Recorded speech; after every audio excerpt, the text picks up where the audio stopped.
Whenever you're ready. Yeah, whenever you're ready. Have you ever looked up to one man as your inspiration, a man you've never met? Today I'm going to be talking to you about Muhammad, the Prophet of Islam.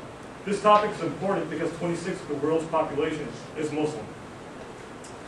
I'm qualified to talk about this topic because I've studied I've studied Christianity and Islam for the past 5 to 7 years, so I know well about these topics, about religious topics. So the central idea is to inform people about the founder of Islam, Muhammad. We'll discuss pre-Islamic Arabia, his life in Makkah, his life in Medina, his triumph, and his death. Before I begin, I need to give you a little bit of background information about Arabia before Islam. We're not going to go over that. Pre-Islamic Arabia was a rough land. The Arabs constantly used to fight one another.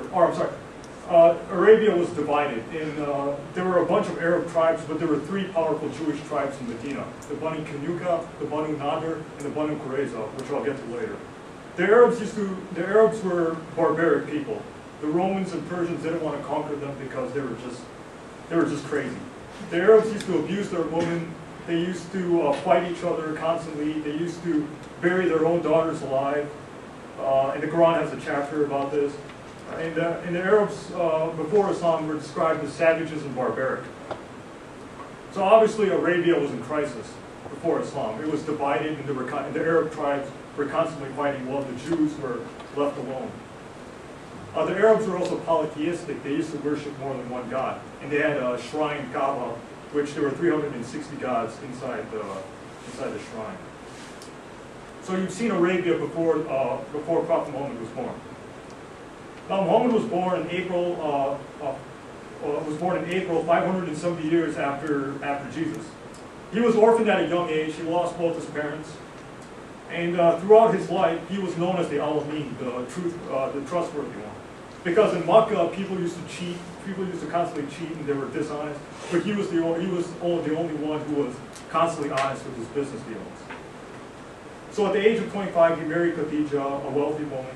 And at the age of 40, he used to get away from the evils of his people by going to a cave in Hijra. So one day when he was meditating in the cave, he had a vision of Angel Gabriel that said, Muhammad, you're a prophet of God. Say to your people that there's one God, and you are his final prophet. And as time went on, he received revelations from God, which is known as the Quran. So at first, Muhammad didn't want to preach to his people because he knew his people were barbaric and they weren't going to listen to him. But after 2 years, he went and he preached in Makkah. And this is where things got bad for him. Muhammad had only few people followed him because the disbelievers in Makkah used to tell the Prophet Muhammad, change the Quran. We don't like what it's saying. He said, no, I can't do that. Because the Quran's message was, Ahad, or La ilaha illallah, La ilaha illallah, La ilaha illallah, worship one God, worship one God, worship one God. Stop doing the evils you're doing. But the Makkans didn't want to do that. So after 13 years, he was constantly abused, ridiculed, and beaten. And he had only a few followers, maybe 100, some sources say 50, maybe some sources say 100. So he had very few followers who were willing to listen to him. So the persecution got so bad that one time the Meccan leaders decided that we need to kill Muhammad because he's leading our people away from our worship. So he escaped their assassination plots, and he went to a town called Medina, which hosted 3 Jewish tribes because he thought he would be safer there and avoid persecution. So he was forced to leave his town after an assassination attempt. So here we go to Medina. In Medina, there were 3 Jewish tribes, like I said.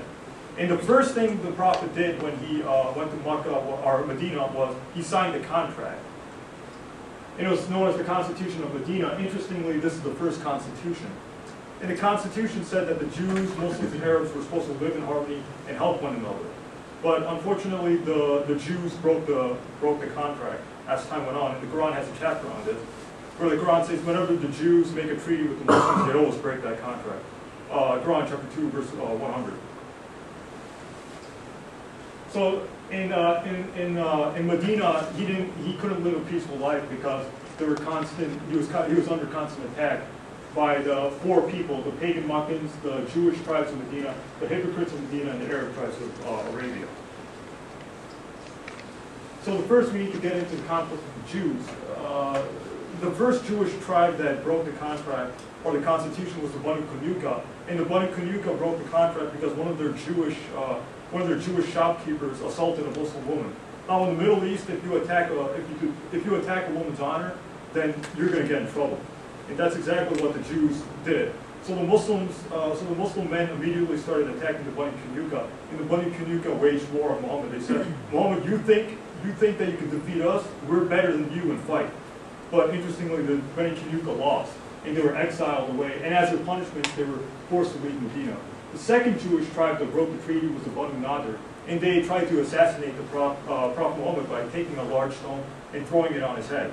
They also fought the Prophet, and they were exiled away from Medina.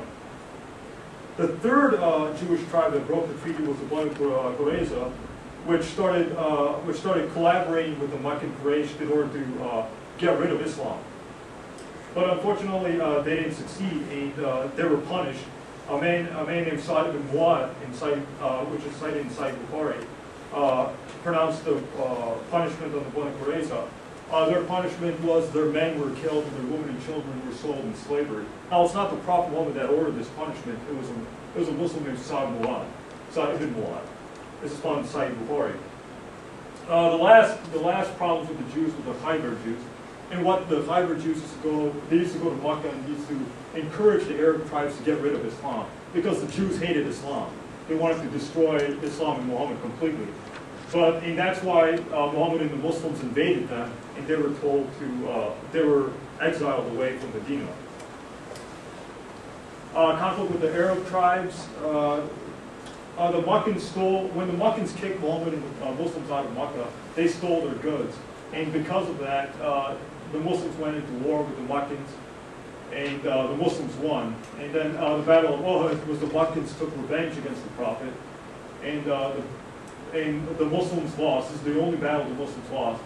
And the final two battles were the Battle of Mustalik, which an Arab tribe tried to defeat Islam, but they unfortunately they lost, and they were exiled away from Arabia.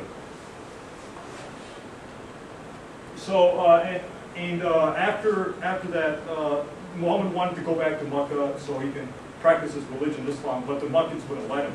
Instead, they made a treaty. The Meccans made a treaty, and the Meccans broke that treaty by attacking a Muslim tribe they had alliance with. So after that, Prophet Muhammad and 10,000 Muslims marched into Mecca, and the Meccans gave up the Kaaba without a fight.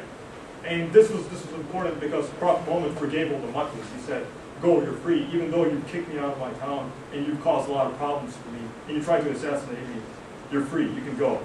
So in the Kaaba, he destroyed 360 idols, and he made Mecca into a Muslim town. And this was a benevolent act from the Prophet because he could have killed all of them, but he forgave them instead. So after that, Arabia was united by because in the past Arabia was divided into Arab tribes. The Arab tribes were finally united under the banner of Islam. So you've seen the life of the Prophet Muhammad, from his birth, his life, to his death. Muhammad lived a great life. He was strong in his belief in one God. His many years of persecution in Makkah, his willingness to go years of persecution and beliefs, etc. If you study the life of Muhammad with the correct mindset, I guarantee you it will have a positive impact on you, just like Islam is mine. Thank you.